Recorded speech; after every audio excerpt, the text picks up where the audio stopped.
行過公園聽到嗡嗡聲，可能你覺得只係啲昆蟲飛過嘅背景雜音，但係呢種平平無奇嘅聲音背後，其實隱藏住一種驚人嘅物理力量同埋精密嘅生物互動，遠超我哋想象。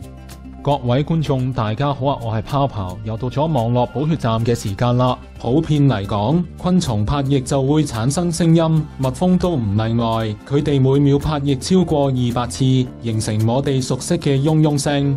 呢種聲唔單止係飛行嘅副產品，更加係佢哋之間溝通嘅重要方式，用嚟傳遞關於食物來源或者危險嘅信息。不過，有啲蜜蜂，例如紅蜂，佢哋嘅嗡嗡聲仲有一種特殊用途，就係震動授粉。泡泡發現呢種技術同溝通或者普通飛行完全唔同。某啲植物好似番茄或者藍莓，佢哋嘅花粉係收埋喺管狀嘅花蕊入面。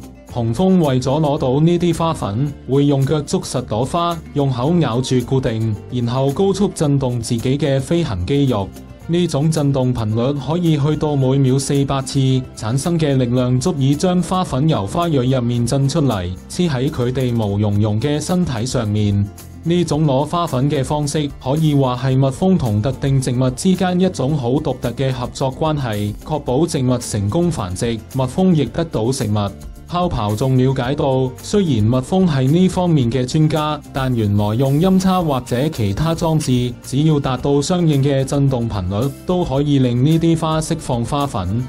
不過，當然冇蜜蜂咁精準同有效率啦。蜜蜂嘅身體結構同行為模式就好似係為咗呢個任務度身訂造咁。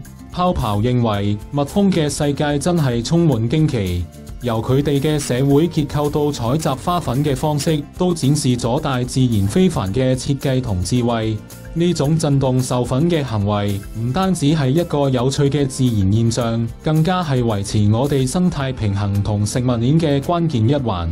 下次再聽到蜜蜂嘅嗡嗡聲，不妨諗下呢啲微小生物體內蘊藏住幾咁強大同精密嘅力量。我哋需要更深入了解同保護佢哋，先可以確保呢啲重要嘅傳粉者繼續喺地球上扮演佢哋嘅角色。今集就講到呢一度，下一集會繼續帶俾大家更多精彩嘅內容，希望大家可以訂閱我嘅頻道同俾個 like 啦。